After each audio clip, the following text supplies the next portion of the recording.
दुनिया की सबसे स्मार्ट एआई आज पूरी तरह फ्री है।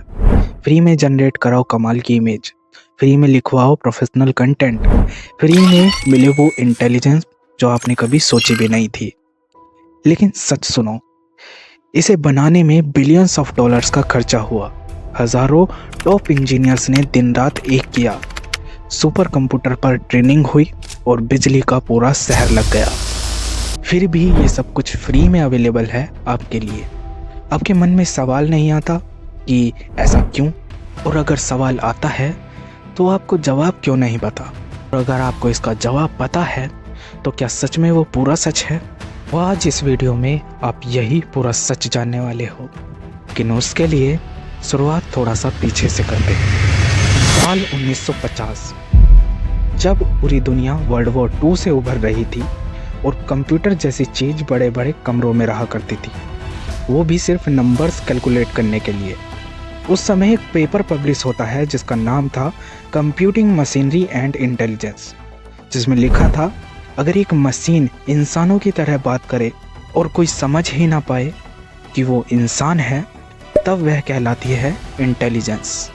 अब 1956 आते आते इसे एक नाम दिया गया आर्टिफिशियल इंटेलिजेंस यानी एआई, और यहीं से शुरुआत होती है एआई के सफ़र की। लेकिन प्रकृति का नियम है, जो चीज़ जितनी तेज़ी से ऊपर जाती है उतनी ही तेज़ी से गिर भी जाती है। 1980 तक एआई को लेकर ज़बरदस्त हाइप रहती है। लोग मान चुके थे कि मशीन इंसानों की तरह सोचने लगेगी, लेकिन सच्चाई यह थी कि उस समय ना तो कंप्यूटिंग पावर थी और ना ही इंटरनेट पर डाटा था। ज़्यादातर ज्ञान कागज़ों में दबा हुआ था।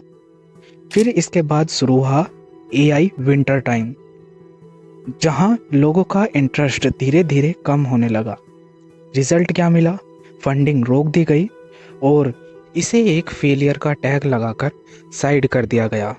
लेकिन पूरी तरीके से बंद कर देना मुमकिन नहीं है, क्योंकि ये टेक्नोलॉजी का हिस्सा जो कि टेक्नोलॉजी के एडवांस होने पर अपने आप एडवांस हो जाएगा, चाहे इसे करो चाहे ना करो। फिर 1993 के बाद डिफरेंट टाइप ऑफ मटेरियल्स की खोज की गई, जिससे एडवांस प्रोसेसर डिज़ाइन किए गए और टेक्नोलॉजी को एडवांस किया गया। और जैसा कि मैंने अभी कहा, टेक्नोलॉजी के एडवांस होते ही ये कम बैक करता है 2012 में, जहां हमें different type of AI software introduce किए जाते हैं मल्टीपल कंपनीज द्वारा। अब मुझे बताओ, क्या आप ये ऑब्जर्व कर पाए कि कंप्यूटर की शुरुआत से ही एआई की शुरुआत हो गई थी, और जितना एडवांस कंप्यूटर होता गया उतना ही एडवांस एआई भी होता गया। ये ऑब्जर्वेशन आपको काफ़ी काम आने वाला है वीडियो को अंत तक समझने के लिए। चलो अब समझते हैं कंपनीज का असली गेम। ये कंपनीज कुछ समय से आप पर इसलिए इतनी मेहरबान हैं क्योंकि इनको चाहिए डाटा, और कोई नॉर्मल या फालतू का डाटा नहीं, बल्कि एक हाई क्वालिटी और हाई वैल्यू वाला डाटा। और वो कैसे मिलेगा? जब आप एआई ऐप्स को ज़्यादा यूज़ करोगे और यूज़र्स की संख्या ज़्यादा होगी, और वो तभी होगी जब ये ऐप्स फ्री होंगे। अब सवाल आता है कि आखिर एआई कंपनीज को डाटा चाहिए क्यों? बताता हूँ, सुनो। एआई का आधार होता है डाटा। जितना एआई स्मार्ट होगा, मतलब उसके पास उतना ही डाटा होगा। वैसे तो इंटरनेट पर हर दिन लगभग 300 एक्साबाइट डाटा अपलोड किया जाता है, लेकिन उसमें से 99.99% डाटा किसी काम का नहीं होता। उसमें से कुछ ही परसेंट को लिया जाता है और एआई को ट्रेन किया जाता है, जिसमें आपकी चैट्स भी शामिल होती हैं। अब आपका डाटा यूज़ करना इतना भी आसान नहीं होता कंपनीज के लिए। होता क्या है कि सारा डाटा पहले जाता है सर्वर रूम्स में और वहाँ स्टोर होता है इनक्रिप्टेड फाइल के फॉर्म में, जिसको डिकोड करना लगभग इम्पॉसिबल होता है। लेकिन जिस कंपनी का सर्वर है उसके लिए नहीं, वो कुछ शर्तों पर डाटा को डिकोड करके यूज़ कर सकती है। एग्जाम्पल से समझाता हूँ। जब आप अमेज़ॉन से कुछ ऑर्डर करते हो तो आपको अपना एड्रेस देना होता है, लेकिन कंपनी के लिए शर्त ये होगी कि वो इस डाटा का यूज़ आप तक डिलीवरी पहुंचाने के लिए करेगी, और अगर किसी और चीज़ के लिए यूज़ किया या फिर आपका डाटा बेच दिया तो वो इल्लीगल माना जाएगा।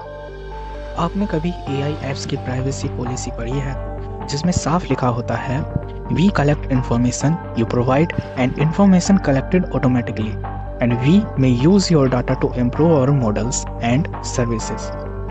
अब कंपनी साफ साफ बोल रही है कि एआई को अपडेट करने के लिए हम आपके डाटा का यूज़ कर सकते हैं, चाहे वो कोई सा भी डाटा हो, आपका प्राइवेट डाटा हो या फिर अनयूजुअल डाटा।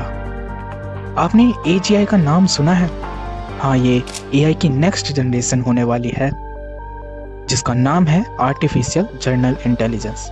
जब ChatGPT 5.0 को अपडेट किया गया था तो ट्रेन करने के लिए लगभग 200 टेराबाइट से 400 टेराबाइट तक डाटा यूज़ किया गया था, लेकिन AGI को ट्रेन करने के लिए कंपनीज को लगभग 14 पेटाबाइट से 400 पेटाबाइट तक डाटा चाहिए होगा। अब आप अंदाज़ा लगा सकते हो कि ये कितना ज़्यादा डाटा है, और हकीकत ये है कि 2020 के बाद से ही इंटरनेट का 90% डाटा कलेक्ट किया गया है। मतलब AGI की रफ्तार डेटा की भूख पर निर्भर है, और जो कंपनी इस भूख को सबसे तेज़ी से शांत करेगी वही भविष्य पर राज करेगी। बस इसीलिए सब कुछ फ्री कर दिया गया है आपके लिए। अब अगर यहाँ तक आ ही गए हो तो एक इंटरेस्टिंग क्वेश्चन और है आपके लिए। फ्यूचर में हमारा और ज़्यादा एडवांस होना लगभग तय है, लेकिन क्या हम इतने एडवांस बन सकते हैं कि समय की सीमाओं को तोड़ दें और अतीत में लौट सकें? लॉजिकली सोचा जाए तो नहीं, पर संभावना पूरी तरह से ज़ीरो भी नहीं है, और अगर जरा भी संभावना है तो अब तक भविष्य से कोई आया क्यों नहीं? कहीं ऐसा तो नहीं कि फ्यूचर में मानव का अस्तित्व मिट चुका हो और इसका कारण AGI ही हो? AGI वैसा तो नहीं निकला जैसा हमने मूवीज़ वगैरह में देखा हुआ है? तो इसका आंसर आप कमेंट बॉक्स में दोगे।